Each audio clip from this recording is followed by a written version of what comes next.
Allez, bonsoir à tous. Donc, petit update de mon portefeuille boursier.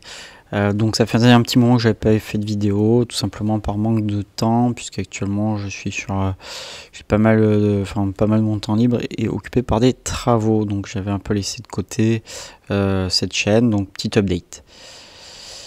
Donc avant d'aller plus loin, je vous rappelle que la vidéo qui va suivre ne constitue en aucun cas un conseil en investissement. Je suis un simple amateur qui vous partage son aventure boursière et donc à vous de faire vos propres analyses. Alors un petit rappel sur mon profil, ma stratégie. Donc moi je suis un investisseur, en tout cas qui se voit comme un investisseur de long terme puisque j'investis pour plusieurs décennies, j'ai moins de 35 ans. Et donc j'ai un horizon d'investissement qui se compte en plusieurs décennies. Je fais de l'investissement et en l'état actuel des choses, notamment par manque de temps et de compétences, je fais de l'investissement et pas du trading. Donc j'essaye d'acheter, de faire du stock picking sur des valeurs auxquelles je crois, sans faire des entrées-sorties sans arrêt. Voilà, je me sers de l'analyse technique comme d'une aide pour rentrer ou pour définir des points d'entrée, plus que pour définir ma stratégie à proprement parler. Voilà, l'objectif pour moi c'est de me constituer un patrimoine en me forçant à faire des économies avec un premier objectif de 100 000 €. Pour l'instant sans forcément d'objectif au-delà de type liberté financière, etc. à proprement parler, car là il faudrait des sommes beaucoup plus importantes, mais en tout cas pour pouvoir financer soit un projet, soit une part de liberté, mais voilà. Moi je suis un simple amateur, donc j'ai aucune compétence scolaire, on va dire, là-dessus, c'est pas mon métier, et en plus je fais ça en plus du reste dans ma vie, donc j'ai un temps à y consacrer qui est limité. Par intérêt, je fais du stock picking, donc si je fais du stock picking, l'objectif idéal c'est de surperformer le marché sur du long terme.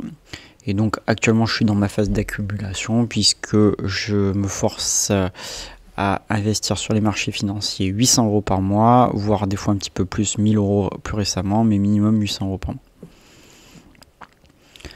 Alors un point sur la macro, donc on est toujours dans le contexte de guerre Russie-Ukraine au moment où j'enregistre la vidéo, qui s'enlise un petit peu. On a l'inflation qui est toujours au plus haut et qui dure plus que prévu. On a l'amorçage de la hausse des taux, notamment de la Banque centrale américaine. Et donc dans cet environnement, on a apparaît probablement le début d'un bear market qui est défini par la chute d'au moins de 20% depuis les plus hauts, donc c'est le cas pour notamment le Nasdaq, pas encore tout à fait pour le S&P ou pour le CAC 40. Et donc la question c'est est-ce qu'on va rentrer dans un marché baissier et de quelle amplitude et de quelle durée.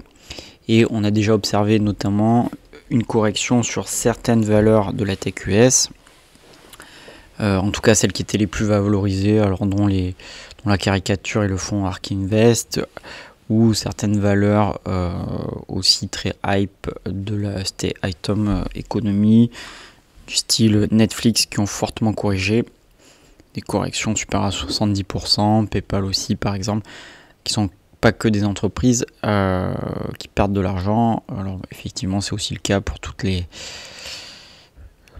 entreprises à forte croissance, mais qui pour l'instant ne génèrent pas de cash flow positif. Alors ma stratégie, moi je pense qu'il est illusoire de prévoir la macro. En tout cas à mon humble niveau, il y a des gens bien plus compétents que moi, bien plus intelligents que moi, et s'ils y arrivaient, ils seraient multimilliardaires, ce qui n'est pas le cas. Donc je pense que c'est un peu illusoire de prévenir. En tout cas, j'en tiens pas compte au-delà de ça. Donc du coup, j'ai une stratégie, un petit peu de diversification de stratégie, et je profite de le marché de ce qu'il est pour appuyer là où il me semble où il y a le plus d'opportunités. Donc clairement donc si vous me suivez un peu, vous savez que mon portefeuille était plutôt value, très européen, et là je profite de la correction des marchés US pour réallouer toute mon épargne actuellement sur le marché américain, avec dans l'idée d'investir dans la tech US qui pour qui pour le coup, comme elle a corrigé un petit peu, à mon sens, commence à présenter des points d'entrée tout à fait intéressants. Donc je suis déjà rentré un peu sur Meta, on peut même parler d'un peu de value là-dessus. Et puis l'entreprise qui m'intéresse le plus, c'est Google actuellement, ou sur lequel je suis pas encore rentré. En vue de la macro actuelle, de l'inflation et de mes maigres connaissances sur les matières premières, moi j'ai un scénario à titre personnel qui est plutôt boule sur le pétrole et matières premières, et donc je pense qu'on va vivre de manière un petit peu durable dans un environnement où le pétrole va être cher pour des raisons de limitation d'investissement sur les dernières années, d'une demande qui restera élevée, d'inélasticité de la demande, etc. etc.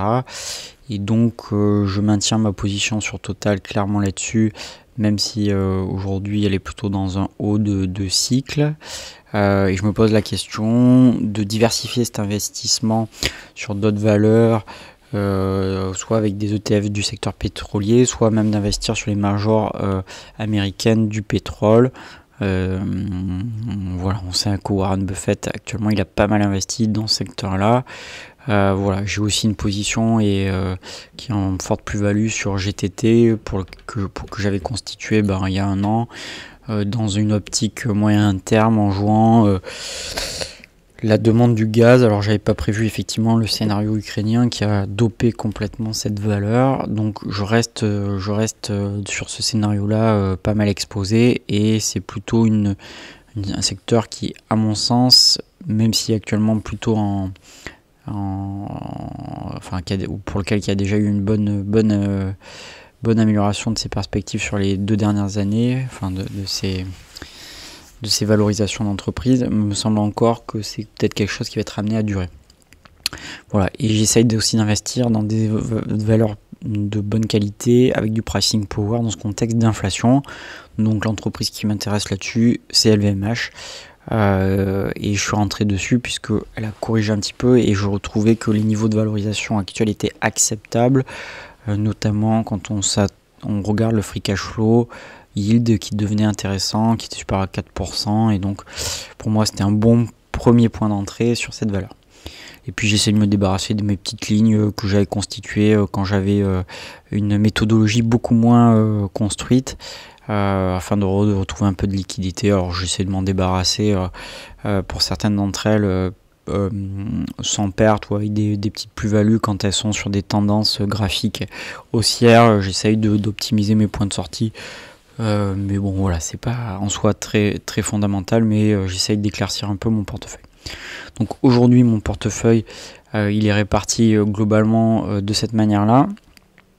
Il y a une valeur d'un peu plus de 36 000 € au moment où j'enregistre la vidéo. Donc j'ai un peu plus de 57% d'actions. J'ai un peu moins de 8% de liquidité actuellement disponible. J'ai 15% de TF environ, j'ai à peu près 20% d'or, et j'ai une toute micro position dans les rates que j'aimerais faire grossir proportionnellement. Sur ma dernière vidéo, j'étais à un peu plus de 32 000 €. Entre temps, il y a eu, donc ça représente pas ma performance, hein, faites bien attention à ça, puisque ma valorisation dessus, il y a eu mes apports, il y a eu les dividendes que j'ai touchés, il y a eu un effet rebond sur des valorisations. Quand au moment où j'avais enregistré, on était au pire creux là, de la crise ukrainienne, et donc voilà, ça c'est pas du tout reflet de ma performance, même si sur ces derniers mois je fais mieux actuellement je suis plus résilient que le CAC 40 par exemple. Voilà.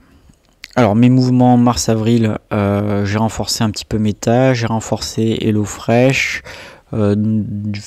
alors c'est pour jouer une part un petit peu spéculative sur une valeur à forte croissance qui a pas mal corrigé.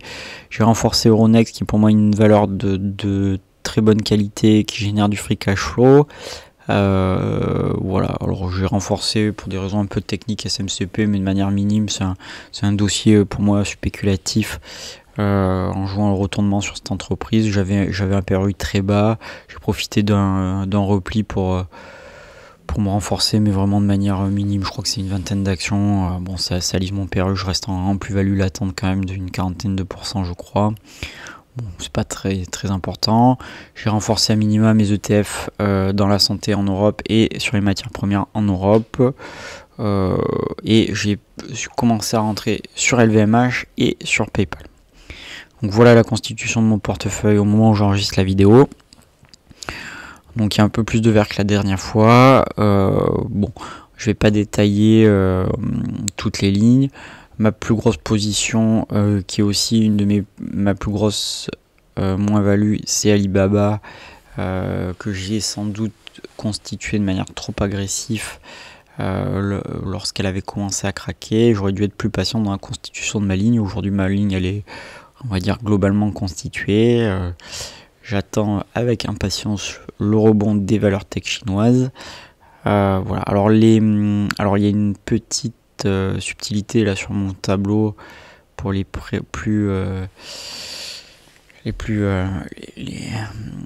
précis d'entre vous. J'ai mis les valeurs en euros et donc mes plus ou moins values en fait ne tiennent pas compte de mes points d'entrée vis-à-vis du dollar. Donc finalement, vu que le dollar s'est plutôt renforcé vis-à-vis de l'euro, finalement mes moins-values relatives sont bien moins importantes que cela. Bon, pour des raisons de simplification, je fais pas de tableau là-dessus, mais globalement sur mon courtier, je vois exactement où j'en suis. Donc par exemple sur une position comme Alibaba, où là globalement il me dit que j'ai une moins-value absolue de un peu plus de 4000 € quand même. En pratique, rien que l'effet change pour moi me hedge, je crois, d'un peu plus de 800 € sur juste cette ligne-là. Donc voilà, donc c'est pas à prendre sur ça de manière absolue, sur les valeurs que j'ai mis en bleu plus foncé, qui sont des valeurs que j'ai cotées en dollars. Mais ça me permet par contre de représenter de manière plus factuelle la répartition de mon portefeuille, qui est un petit peu le but de ma vidéo. Après, la performance dans l'absolu, c'est pas forcément soit intéressant pour un investisseur long terme comme moi. Donc je vous ai dit Alibaba, petite ligne de LVMH créée, donc j'ai acheté une action. Qu'est-ce que j'ai fait? Pas grand chose, je bouge pas sur Total. Alors Total, j'ai une ligne conséquente qui est en plus-value de un peu plus de 40%. J'ai envie de renforcer le secteur pétrolier, mais je me méfie de l'hyperconcentration sur Total, qui a des risques par définition spécifiques, et spécifiquement du fait de son exposition russe. Donc c'est vrai que j'ai envie de diversifier si je dois investir sur le secteur pétrolier, sur une autre entreprise ou sur un ETF. Donc là je suis en train d'y travailler un petit peu. Voilà, donc petite ligne commencée sur PayPal, petit renforcement sur Meta, et puis surtout j'accumule un peu de cash pour entrer sur Google. Alors Google, actuellement je la trouve bien valorisée. Pour moi ça serait un bon point d'entrée actuellement. Bon, j'ai manque un peu de liquidité pour acheter une action, et puis sur le problème du prix actuel de l'action, c'est vrai que pour moyenner ces niveaux de point d'entrée, ce que j'aime bien faire, c'est un petit peu délicat actuellement. Donc soit ça continue à baisser et je l'achèterai le mois prochain entre guillemets, voilà. Soit j'attendrai le split qui arrive cet été, où l'action sera divisée par 20 pour entrer progressivement, voilà. En tout cas, voilà, je suis en accumulation de liquidité, notamment pour renforcer, donc comme je vous ai dit, en priorité la TQS, et notamment des grandes valeurs en priorité, donc Meta d'une part et Google surtout, qui sont pour moi actuellement deux bons niveaux d'entrée. Alors en termes de répartition géographique, je suis encore réparti de manière, j'ai pas une répartition idéal, hein. Je suis actuellement beaucoup trop exposé à l'Europe et beaucoup trop au marché français. C'est l'historique de mon portefeuille, où j'ai commencé sur du PEA avec des valeurs européennes et, comme tous les Français, essentiellement françaises. J'ai une surexposition dans mon portefeuille à la Chine, puisque ces derniers mois je trouvais notamment la tech chinoise intéressante, donc je me suis plus exposé à cela via Tencent, via Alibaba, il vient directement Prosus, via des ETF aussi que je fais en DCA. Et donc cette proportion est amenée à diminuer puisque je souhaite actuellement renforcer de manière prioritaire le marché US, et ce d'autant plus qu'il corrige, ce qui va faciliter pour moi les opportunités. Voilà, en termes de stratégie, finalement c'est de plus en plus intéressant pour moi. J'ai 33% d'entreprises, on va dire fast grower, ou en tout cas de croissance, donc c'est une bonne proportion. J'ai 30% de piliers qui sont pour moi des entreprises un petit peu économes en termes de temps à y consacrer, puisque finalement c'est des lignes que je souhaite garder sur du long terme, consacrer peu de temps aux lectures annuelles des reports, et puis en fonction des données techniques et fondamentales, faire un petit peu d'entrée constante sur ces titres là. Donc typiquement pour moi c'est Euronext. Vous voyez là, je profitais qu'elle soit en dessous des 75 € pour renforcer un petit peu. Voilà, c'est vraiment une ligne par exemple que je vais amener, voilà, si les fondamentaux, il n'y a pas de raison qu'ils ne restent pas, reste bon, je vais renforcer progressivement ma ligne sans trop me poser de questions sur ce type d'entreprise. Voilà, j'ai encore une part à mon avis trop importante de cyclique, puisque j'avais des scénarios sur les bancaires qui n'ont pas été totalement réalisés. J'ai une partie que je classe en cyclique, les valeurs pétrolières malgré tout, même si je pense que c'est pas tout à fait les mêmes cycles économiques. Donc j'ai encore une peut-être surexposition cyclique actuellement. Voilà, toute petite position spéculative sur les turnarounds. Ça c'est en tout cas sur l'ensemble du portefeuille action, puisque là ça tient pas compte de ETF et or. Voilà, une autre façon de le représenter, c'est selon Morningstar, selon les trois grandes trucs. Donc soit c'est value, soit c'est grosse, soit c'est un peu entre les deux. On voit que globalement, c'est pas trop mal réparti. C'est pour ça que finalement, je me pose pas trop de questions de macro.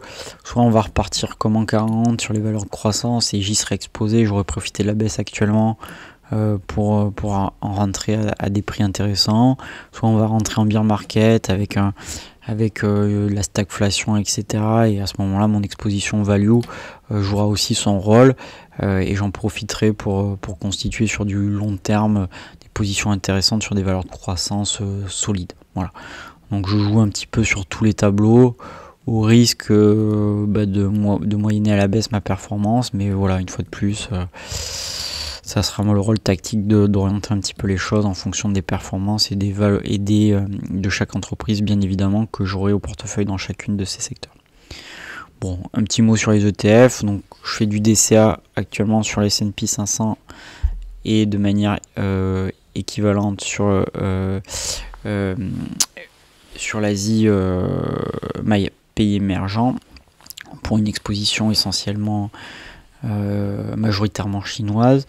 Voilà, j'ai une part pour m'exposer aux valeurs de santé, puisque j'ai pas d'achat spécifique européenne de l'ETF santé, et puis j'ai une petite exposition pour jouer sur la tendance matières premières au sein du PEA, qui est une petite ligne. Voilà, et puis j'ai que j'ai pas mis dans mon graphique, malheureusement, là je m'en rends compte, en train de créer une petite ligne sur les rates, pour m'exposer aux rates, donc sur lequel je vais faire du DCA. En gros, je vais acheter environ 200 € par trimestre d'actions progressivement, pour m'exposer au marché immobilier, notamment international, mais avec sur cet ETF une énorme prédominance du marché américain. Voilà, c'est tout pour cette vidéo. C'était juste un petit update, et puis je vais essayer de faire des vidéos, notamment sur une vidéo d'analyse sur PayPal si ça vous intéresse, qui est actuellement une entreprise qui m'intéresse pas mal. Et puis j'essaierai peut-être de faire, si ça vous intéresse aussi, une petite vidéo d'analyse technique sur les différentes valeurs avec une échelle de temps, on va dire hebdomadaire, pour prendre un petit peu de distance vis-à-vis des mouvements du marché du quotidien. Voilà, à bientôt.